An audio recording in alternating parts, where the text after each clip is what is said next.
కానీ ఈరోజు చంద్రబాబు నాయుడు గారు అంటాడు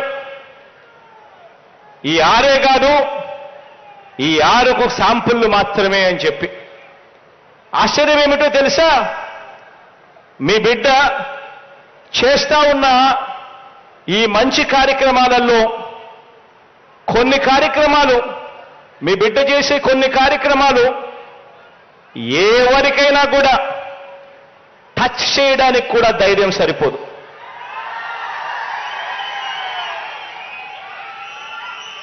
అలాంటి కార్యక్రమాలు మన అవ్వ తాతలకు, వికలాంగులకు, వితంతువులకు ఇచ్చే సామాజిక పెన్షన్లు, 3,000 రూపాయలు ఇచ్చే సామాజిక పెన్షన్లు కానివ్వండి, వ్యవసాయానికి ఉచిత విద్యుత్ 9 గంటల పాటు పగటిపూటే ఇచ్చే కార్యక్రమం కానివ్వండి, ప్రతి పేదవాడికి సబ్సిడీ మీద బియ్యం ఇచ్చే కార్యక్రమం కానివ్వండి, ఆరోగ్యశ్రీ, ఆరోగ్య ఆసరా 108, 104 కార్యక్రమాలు కానివ్వండి, గోరుముద్ద కానివ్వండి, పూర్తి ఫీజు రీయింబర్స్మెంట్ ఇచ్చే విద్యా దీవెన కానివ్వండి, వసతి దీవెన కానివ్వండి, సంపూర్ణ పోషణం కింద గర్భిణీలకు, బాలింతలకు, 6 ఏళ్లలోపు పిల్లలకు పౌష్టికాహారం ఇచ్చే కార్యక్రమం కానివ్వండి, ఇలా ఈ 8 పథకాలే దాదాపుగా 52,700 కోట్ల రూపాయలు అవుతుంది.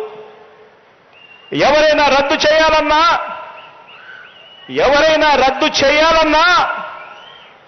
చెయ్యి కూడా వెయ్యలేని పథకాలు ఇవి.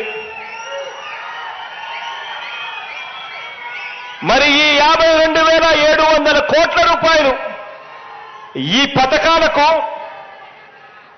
తోడు చంద్రబాబు చెప్పిన 6 పథకాలు, చంద్రబాబు చెప్పిన ఆ 6 స్కీములు, అవి కూడా కలిపితే ఆ 6 స్కీములకు అయ్యే ఖర్చు 73,000 కోట్లు. ఇలా టచ్ చేయలేని స్కీములు మరో 52,000 కోట్లు. మొత్తంగా 1,26,140 కోట్ల రూపాయల లెక్కలు తేలుతా ఉన్నాయి. ఆలోచన చేయమని అడుగుతా ఉన్నా.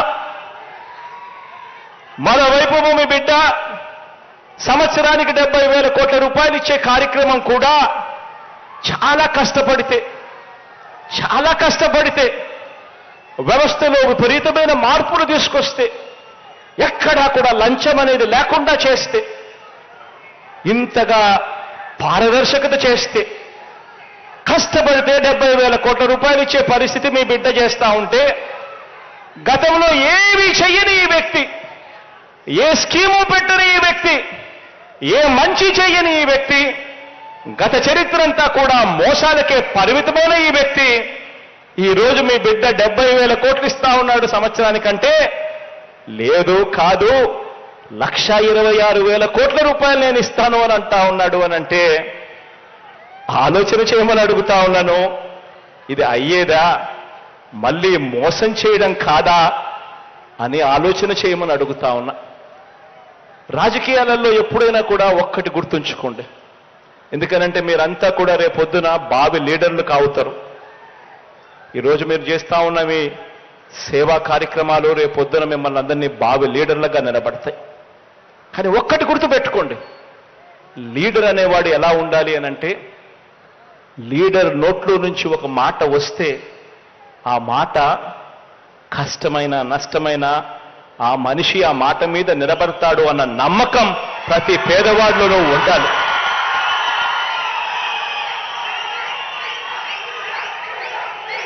ఆ విశ్వసనీయత ఏ రోజైతే ఆ లీడర్ ఇవ్వగలుగుతాడో అప్పుడు ఆ లీడర్ను నమ్ముకున్న ప్రతి కార్యకర్త, ప్రతి అభిమాని, ఆ అభిమాని వాలంటీర్ అయినా కూడా కాలర్ ఎగిరేసి అదిగో మా లీడర్, ఆయనే మా స్ఫూర్తి అని చెప్పే పరిస్థితి వస్తుంది.